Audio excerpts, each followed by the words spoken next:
As Nigeria continues to grow in faith, many are asking what happens to our traditions, our languages, our identity. Can culture and Christianity work hand in hand, or are they pulling us in different directions? Good morning and welcome to another exciting episode of the Mirror with Beauty Benjamin. Today we will shine a light on the topic that is as old as missionary footprints on African soil. Talking about the goal, or it's what is the place of culture in today's Christianity? What is the place of culture? We can see that the both are supposed to work together, or are they not? But I'm not going to give you the answers today, because I have someone in the studio who is seasoned, who has a love for both. She has love for both Christianity and has love for our culture. I want to see, it's Christianity. The Christianity comes to embrace our identity, because our culture is our identity. That is who we are. So if we totally erase our culture, where do we stand? How do we identify ourselves? Our dress style, our language, our food, our dances, our songs. These are the things that contribute to who we are as Nigerians. So now if we lose all of this, do we have a base? But I know that there are certain countries in the world where if you travel to, you don't speak English, because they don't speak English, they don't understand you. You have to spend a year or two to learn their language. That is to show how much they love their culture. That does not mean that they are not Christians over there. But here, do we have the same thing over here? I want to look at it today. I'm looking at the place of culture in our today's Christianity. So with me to do this beautiful morning on the Mirror is Dr. Pat O.Orlu, Pensions and Welfare Officer, University of Port Harcourt. She's here and she's going to talk.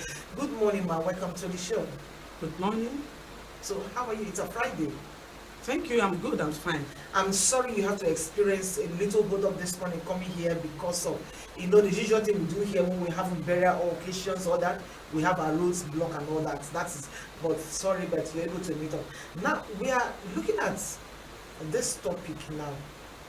What is the place of culture in today's Christianity? Let's start by how do we even get Christianity? Go on. Okay. Thank you. It's my pleasure being in your mix today. Actually, our topic is so apt at this period in time where we think that a lot has to be done for posterity to stand its ground, knowing exactly what culture is and what Christianity is. Like you rightly said, culture is the way of people's life, how we do our things. And before now, we should know that culture was existing before Christianity. We are talking about the impact we have in today's Christianity. Is our culture still valid? Are we still in what we know, what was passed into us generation back? Are we still holding on to it? Or is it being eroded out? That is actually what we want to know today. Okay, so remember that if you go critically into the scripture, you know that Christianity came to erode culture, because it did not only come to amend what was existing, it came to pull people from what they know to what they would believe. Christianity is about believing on something, whether it happens or not. Leaving house this morning believing there may be hold up. Probably there won't be one. Yeah. But culture tells you that this is a piece of cassava, soak it. In 3 days' time, it will ferment and you will get the raw cassava from it. You do it as practical and you see it. So because Christianity came into life when culture had no good record about its generation. Why culture suffer, or why we suffer, is that there are no proper record. There are no proper information handed over to us. The language and the culture we had was only what was told by the elderly person you meet in the family or in the area. There are no archives as to dig up what happened in the past. So once a tutor or a mentor dies, culture sometimes die halfway with that very individual. I know that in culture, a young man is being cultured on how to mend bones. This is how you check the bone, and you get this, and this is the leaves you use from the bush. But these informations were not documented. One of the poor ills of culture is that those informations were not documented. You can't go to any archive and pull them. So when the instructor dies, that aspect of culture is completely erased. Completely erased. If any man understudying the elderly person dies while studying, it's either you pick up another mentor or you pick up another servant that will begin to undergo same process. Another thing that actually made us to go back, if we may say we have gone back, is that the love for greener pasture. Greener pasture. Yes. Okay. You don't expatiate on that. I may not, so that we go into what, because if I expatiate, it may lead you to leaving the country, leaving your area, going to mix up with other country, going to mix up with other people around the area to imbibe what may not be your culture. Okay. But let's go straight to the topic of today. Okay. The place. So now, do you think that, or in your own opinion, how do you think that Christianity has shaped or reshaped our cultural practices? Because I know that, talking about culture, let me something I have here now. From how we marry, how we dress, how we name our children, even bury our dead, Christianity has undoubtedly influenced the Nigerian way of life. But in this influence, is it a blessing or a burden? We are evolving. Are we evolving or erasing our cultural identity? All of this, because you now see people now. For instance, I'm taking a name now. For instance, maybe I was named Ifeyiwan, and then I now become born again, and I begin to think, okay, that name, maybe it has one kind of meaning, I don't know, and I'll change my name. Maybe if I'm a male, I'll say, okay, I'm going to answer Samuel, because there's something attached to that Ifeyiwan. All of this, do you think Christianity has reshaping our cultural practices and identity? Okay, let's go into that. Christianity cannot totally reshape our cultural practices. Okay. Because Christianity and culture goes hand. They are interwoven. You can hardly pull one from the other. Let's take a typical example of what we saw this morning. Okay. A senior man of God who owns a church.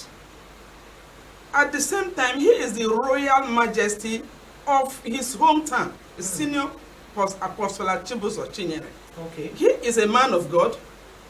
The Christianity did not stop him from attaining his right as the eldest to take up the throne in his place. Okay. So the place of culture is still there in Christianity. Cannot be. In fact, let me tell you, Africans has taken their culture back to Christianity, to religion. They have taken their culture, their religion back to Christianity fully. If they were behind, in the recent research, it is clear that Africans has taken their culture back to Christianity. You see a man of God answering Onyemechi Chukwuma, Pastor Onyemechi Chukwuma. In the then days, it would have been forbidden for a pastor to answer such name. The pastor would have answered his baptismal name.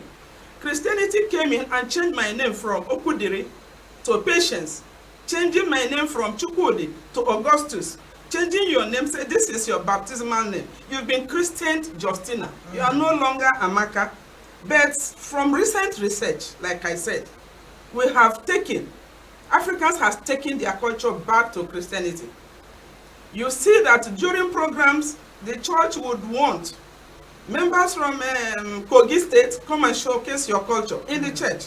People from North go and dress in your cultural way, right in the church. Right in the church, the pastor will take up his hand and say, all of you in the church, put your hand on the floor and say, this floor that I'm standing, I pray that God do this. These were all African cultures. They were rituals from what our fathers taught us.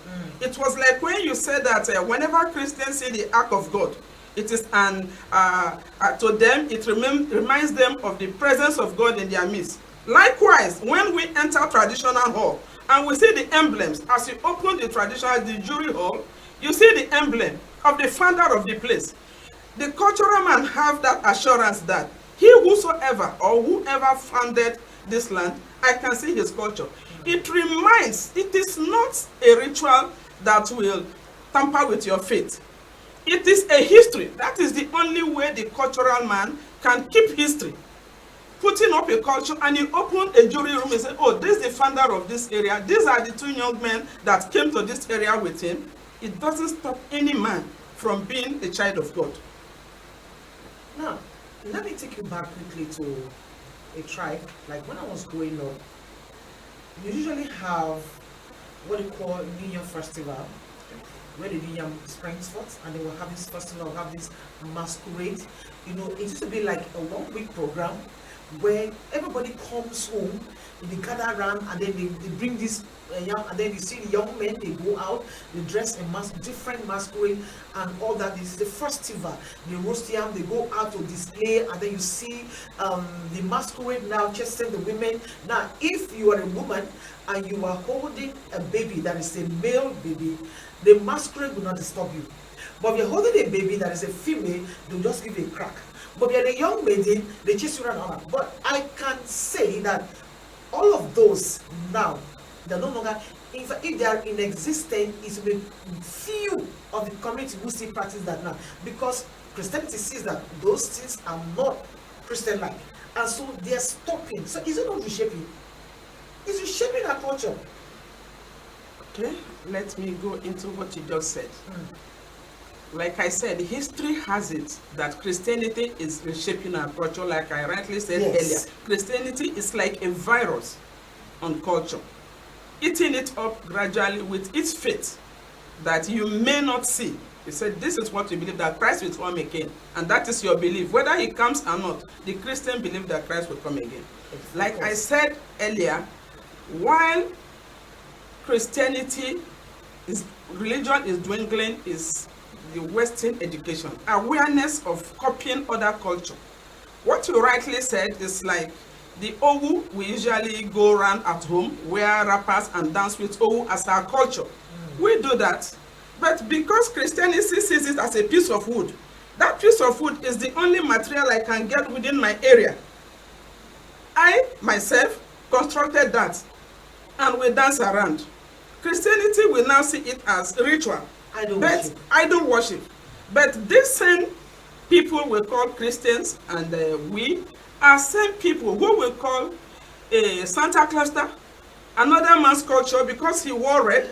These are the material he can find in his area. He may not find a piece of wood, and he pick up a material, a red material, and wear on his head and put on this, and comes out.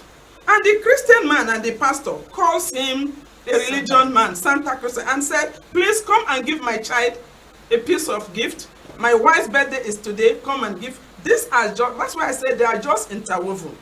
Even if you think you are putting on green and I put on red, it doesn't have anything to do with Christianity. This same Santa is a replica of the old, you see, we prepare, the masquerade that we dance with. This replica, this other Owu, is also the material and whatever they can get within this area. It's like when you say people culture. In my place, you can't bury any corpse at home unless he is 90 and above. And if you ask, they may give you reason. As you dig 5-6 feet to the ground, you get water. So why bury corpse when there are cemetery closer to water to take corpse? Another one will tell you, no, we bury in my place. The Christian faith does not have right to stop a man or a woman on where to bury his corpse. As soon as a man that is a Christian dies, he becomes the family property. They think of his culture. When I said recently, culture is integrating and taking its place, you can see collaboration, where the Christianity has allowed that the Bible should be written in indigenous language. Okay. What actually makes a man not to understand what the pastor is saying and would want to concur is the language problem. Most of it's just like you have an issue and you've gone to a medical doctor. You said, sir, please, my wife have not given birth for the 7 years. She has not been giving, she has not this, that. And the doctor said, well, the fallopian tube is not actually in the place it's supposed to be because of the gasket order. Exactly, the man will go back home and tell the wife that you cannot give birth to. The type of thing the doctor said, because he didn't understand the language. So because of collaboration of the language now, write Bible in indigenous language. It will make culture incorporate properly. So your argument is that they both are working together. Exactly. Now I have something here that says here, okay, some argue that Christianity introduced moral discipline and order. Others say it created moral superiority that disrespects African values.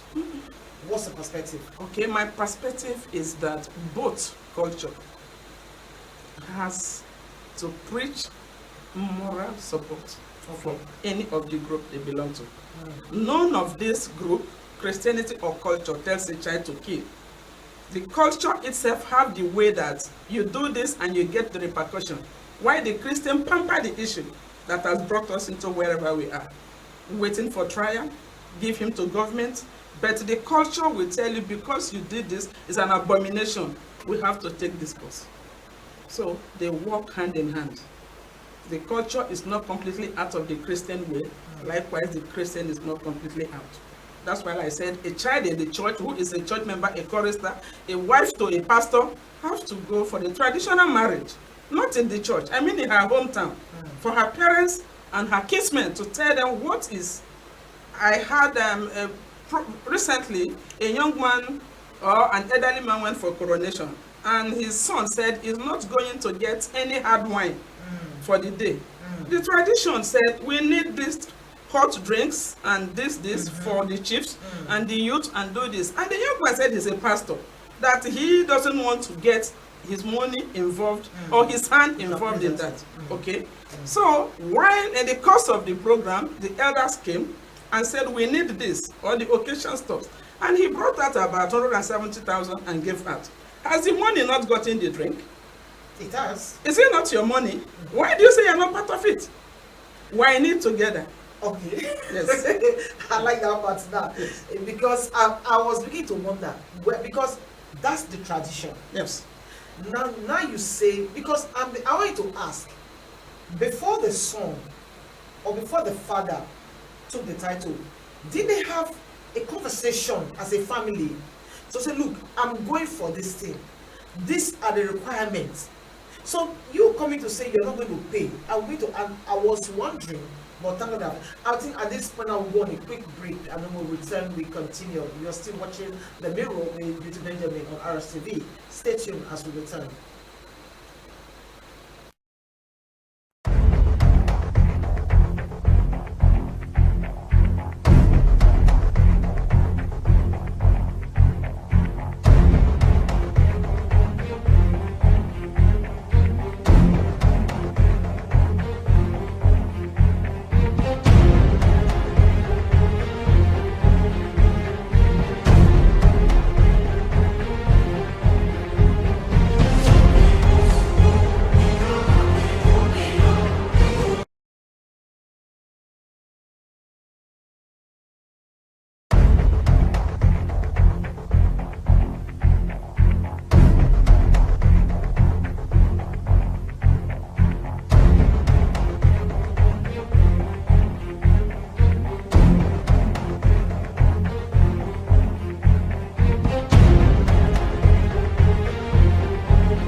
You're welcome back to The Mirror with Beauty Benjamin. And then if you're just tuning in, this is The Mirror.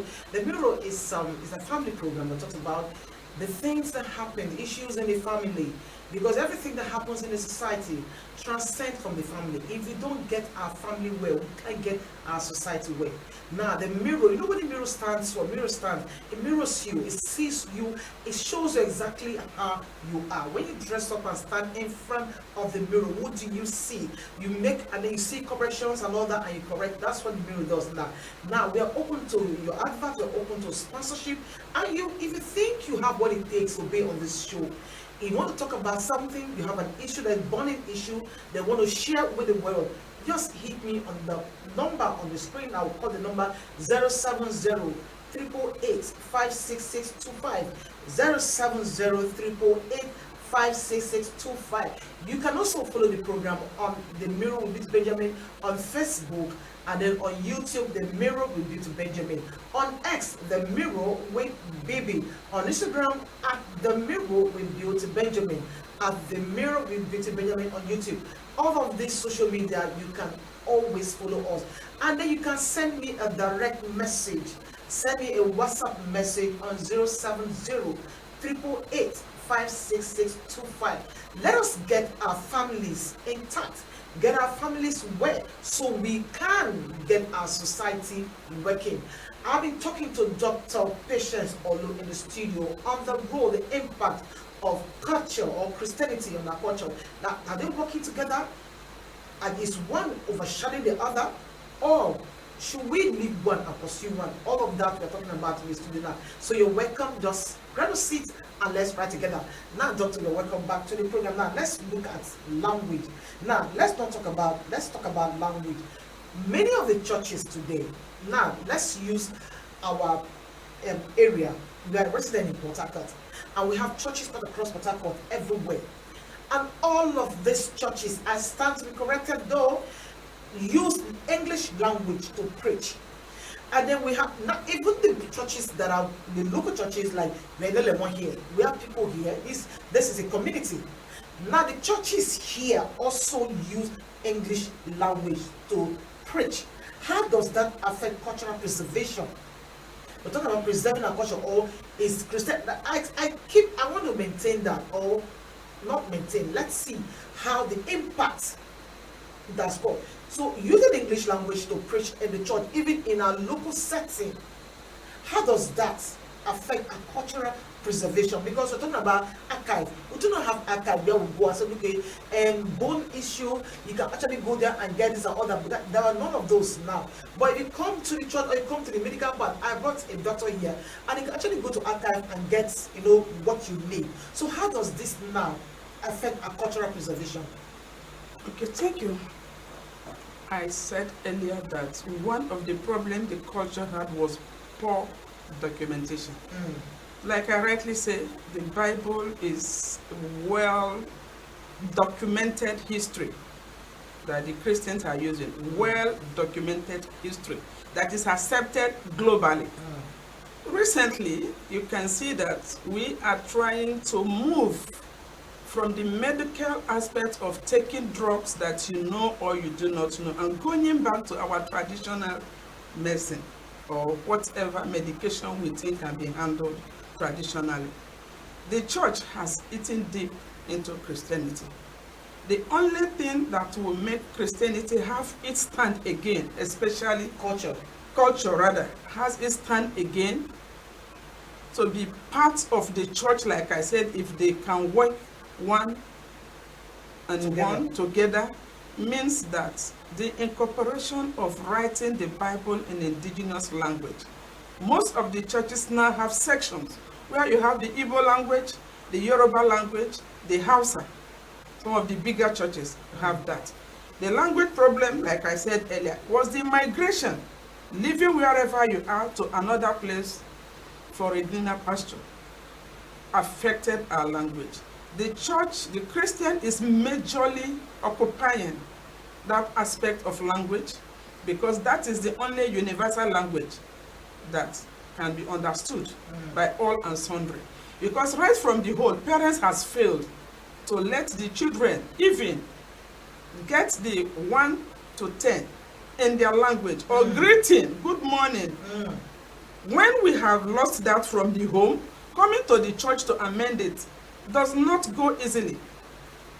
So the only way we can get it is hoping that the indigenous Bible will be written, because in most of the Western areas, the church preaches and uses their local language and indigenous language. And I hope in recent time, like I said, with more research, the culture will probably get its stand in the church. Okay, then let's look at this now. Do you think that Christianity and the Nigerian culture could comfortably, now, because don't take away our ritual practices. Now, if you're saying the Christianity and the church and the culture should work together, in the place of coronation, where there has to be libation, incantations and all that, do you think the church will allow that? Now, if I'm a member and I'm being conferred with a title, and I'm a Christian, a believer, and I'm being called, say, okay, this two needs me, I have to attend this two as a family head or whatever. Do you think the culture, the elders, will accept to coronate me without libating, or all of those practices? Because that is the culture. Now, and I'm saying I am born again, I'm a Christian, but you said this is my stool, and I'm telling you that, okay, in the place of this, can we do prayers? You think the culture or the cultural head or the leaders or elders, will they accept that? We are trying to work hand in hand together now, see if we can coexist as one body. Yes, let me say yes to that. Okay. And I have facts. Okay, that's Yes. what I want to hear. Yes. You see, I cited one earlier, and I will cite another one. In my hometown, the traditional ruler handling the throne was a pastor of an Assemblies of God. I mean, a senior pastor or a leader. Okay. And when it was his time as the most senior to rule, according to the culture of the history of the people, when it was his time, there are some royal families that only those areas can rule. And he became the eldest to rule. And he said no, that he cannot handle two staff. How can I handle the Bible as a leader of a church, and I want to handle the staff to enter the town hall? Then the culture stood that because you are alive, you have to take up this. Because the church works hand in hand or are interwoven. You can't really pull out culture from church or pull church from culture. They understood that the man has to take up the throne. I just cited one. I said Senior Apostle Chibuzo. I called his name. His church, his other members followed him to the town hall, and he was enthroned, His Royal Majesty. He entered the ancient hall. Okay. He entered the ancient hall, and he was given a staff, and he's carrying it, and he brings the staff to the church, because there was no ritual on the church, on the staff. And people are still worshiping with him. That is a way of bringing back our culture. The culture never asked him to kill. There was no image or any emblem. Christianity may have come in and said they're going to the shrine to pour anything to anything may not be there. But the hall remains the hall. The ancestral hall remains the hall. He brings the staff to the church. He has the crown on his head right in the church, to tell you that the church and culture will merge. And they Okay, will form. will merge. Yes, will. Because I think that there are other cultures that may not, but using the word will or will merge. Yes. Okay. Now let's look at storytelling. That is part of culture. I grew up, we have to this. I was once I acted in Tales by Moonlight back in the days.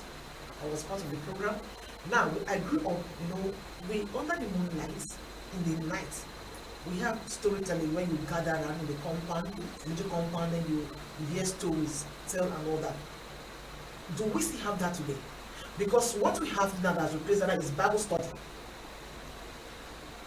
How do we marry this? Because the young ones who are coming up today, the Gen Zs of today and the Alphas, they don't know what it means by storytelling.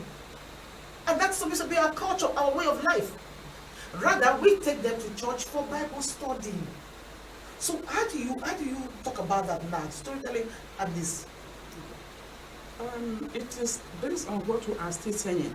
Culture eroding away because of improper or no documentation. You that acted in one of those programs cannot go to anywhere and pick up any paper and show lists of the people, and you open and say, these are the people that dance with me.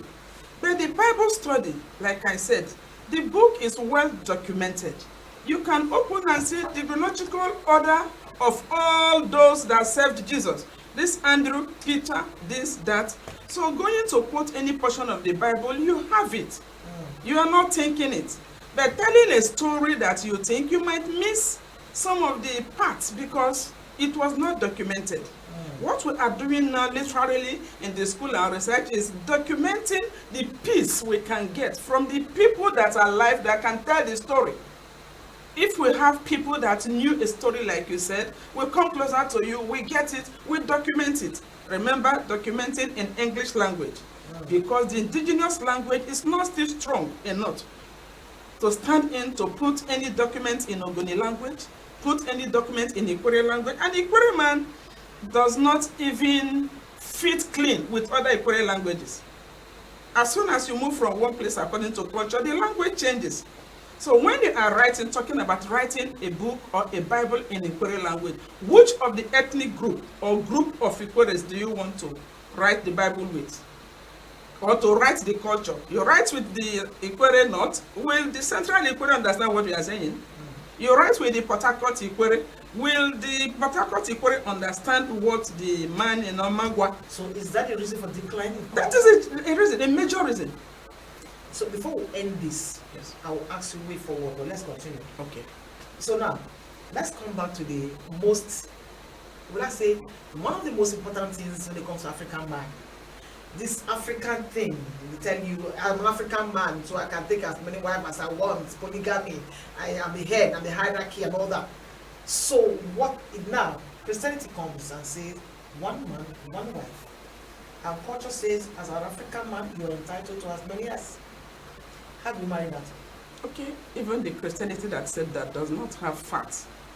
Because the Bible itself will tell you names of who married. David had, Solomon had. These are men of God who did what God said and who stood their ground to give history that we are working with. And the wives and children, the number of children, never brought any shame to them.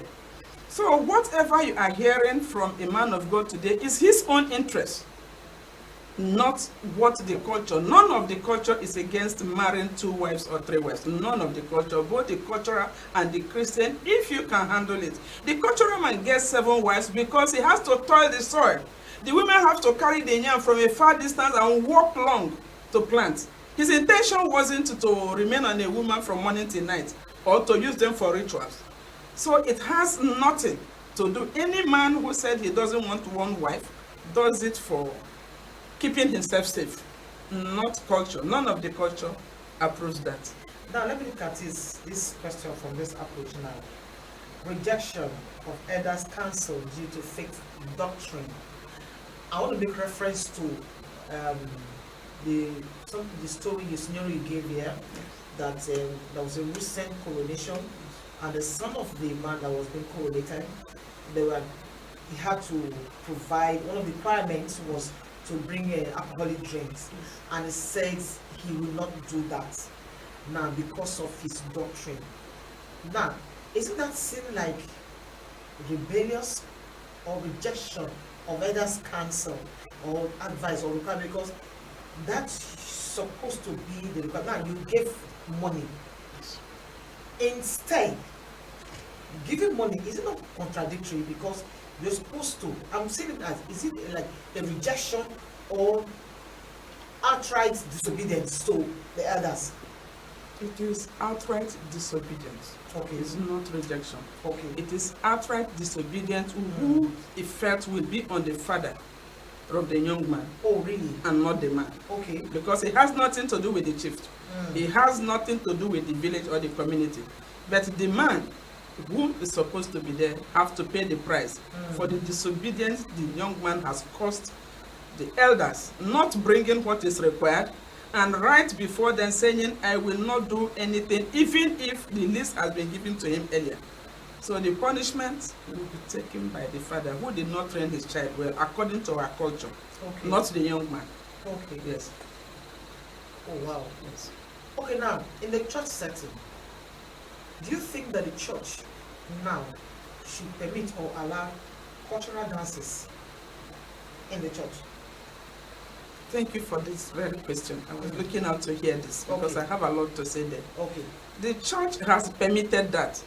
There's no need researching more or sending words to the church. The church has permitted, in fact, I told you earlier that African has carried their culture right inside the church. We name our local names to pastors and pastors' children. We do our traditional, in fact, in the church we form a shebi. We buy clothes and say this is what we are going to wear for this. We go with our traditional judge, tie the judge and wear native. It is no longer the church aspect of wearing suit. Put on your plain judge, put on your white, put your hat and your walking stick. We wear bangles. We go for the local drums. Women bring the gongs and the local drums and they play it in the church. And women bring their fruits, not apples. I mean vegetable, plantain, yam, whatever. Say this is what the land we worked on has blessed us with. Yes, and we are bringing it to the church. I'm talking about culture, bringing it back to the church, to the altar, believing that it's the same God. They're all worshiping, irrespective of what the pastor or pastor is preaching. This culture has come back to stay. The church has nothing to do than to accept what culture is bringing in. Because the children have to perform in their cultural way. That is the only way we can bring back this culture that is dwindling. We're talking about is making the children wear. What do you wear? Why is it putting, oh, those are the people from the northern aspect. Oh, why are you putting, no, that is the culture of the Kogi. Oh, the blue and white strap stand for this. We are trying to draw the map again. That is why we are bringing, the church is the larger place you can gather. There's no larger cultural place you can gather that will teach you. But when you come to the church, you have people from different areas with diverse language. No matter, the church has never made any man to speak one language. You still have to speak your language and eat your food. The church doesn't stop me from eating my native food. I only go to church and worship and come back according to what my faith carries. But it doesn't stop me from dressing the way I dress. The church will tell you not to wear trousers. The other will tell you, come the way you are. The church will tell you not to put on hair tie. The other one say, come the way you are. That is culture.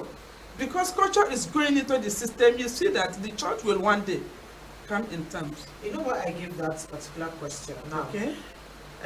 In the year 1999 or 2000, there was a Bonky Crusade, Bonky Crusade that took place in Port Harcourt. And I was a part of the mass choir. And when we performed, as we came, performed, and we danced, a senior man of God, I don't want to mention name on air, condemned the dance. That we were dancing traditional dance that was not giving glory to God in a church setting. He did not condemn the dance behind the camera. He condemned it right on the camera, right in front of the camera, and called it a total, I don't want to make such. So I'm beginning to wonder. So we cannot dance. What people say you cannot. How can you dance this in the church? Is there a particular kind of dance you can dance in the church, and once you cannot dance in the church? That's why I brought that question. But okay, let's see now. Let's see. Do we have anything like? What do you mean, or what can it be said to say? Be holy in an African context. Being holy in an African context. What you want to know about that? Yes. When they say be holy in an African context, we are talking about what the core value. When we talk about African context, we are talking about what our people, like I said earlier, had laid down to us. Being holy in it is holding it in a way that you don't let it go. With all your heart, that is trying to keep the history that we can find for generation to see.